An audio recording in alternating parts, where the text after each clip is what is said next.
shoulder abduction using a TheraBand. There's a lot of problems with this one if we're teaching it incorrectly. So most of the time, therapists will teach, okay, pull down, pull down, pull down, pull down, even though we're trying to get the humerus to come up. But this completely flies in the face of scapulohumeral rhythm, which is supposed to be 2 degrees of reaching for every 1 degree. You want to give yourself a little bit more slack?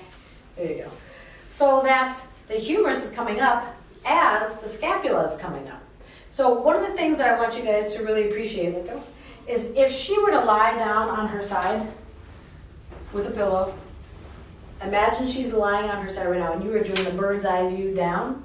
If you're doing anterior elevation of that scapula, you are going to literally have the scapula go up and over the bowl so that her shoulder is almost touching the front of her ear.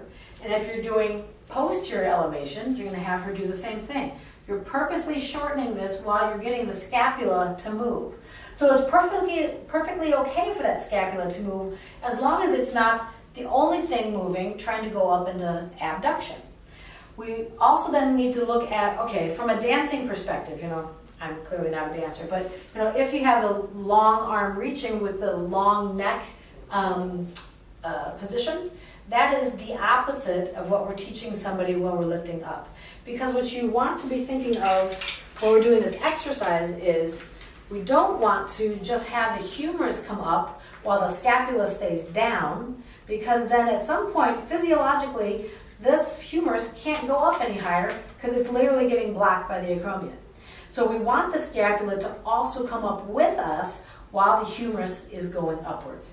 So that would be appropriate for reaching up overhead, for tennis, for any sort of throwing. The scapula is supposed to come up and not only be in posterior depression, because posterior depression is an endpoint for resting and relaxation. It's also a really great base for you to move from, but it's not the only place that your scapula is supposed to stay, right?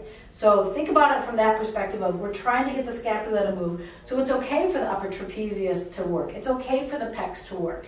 And in fact, we want them to shorten and lengthen appropriately. So now that she's back to standing, there you go. When she lifts up, I want to look at the quality of her scapular movement as she comes up here. Now she's really arched, so I'm going to have her drop her her rib cage down, relax her cheeks, there we go. And then we're going to allow this area to come and contribute to the motion of lifting up. Now, if you really are just trying to stabilize the scapula, you can do that too. Hold here and now only lift up the humerus. But remember, you're only going to get to about maybe 90, 100, 110 degrees before you're starting to get some problems up in the acromion area. So once you do that, then you can change it like so. So the great thing is with this exercise, there's 1,000 different ways you can do it. You just need to know what you're going for. Are you going for a good rhythm control? Are you going for the scapula to stabilize and the humerus to come off of it? Are you going for allowing the patient who's been told for thousands of repetitions, pull your shoulder down, and they can't understand why they still have pain? Of course they still have pain. They're literally pinching on their acromion. So if you're trying to teach them to do that, then we need to really work on the elevation portion and the upward rotation portion of the scapula in conjunction with the humerus. Last thing then is you don't want to have the anterior deltoid working excessively in comparison to the posterior deltoid. So we really want her to do it wrong when you're pulling too far right there. You can see she's really cranking forward with her shoulder, which is telling us that her posterior chain supraspinatus in particular is not pulling back, or posterior deltoid. So get that to fire right there. Good, keep that firing even though your arm comes up. There you go. A little harder for her, but that's what we're looking for from a frontal plane standpoint and getting the right contribution for the muscle.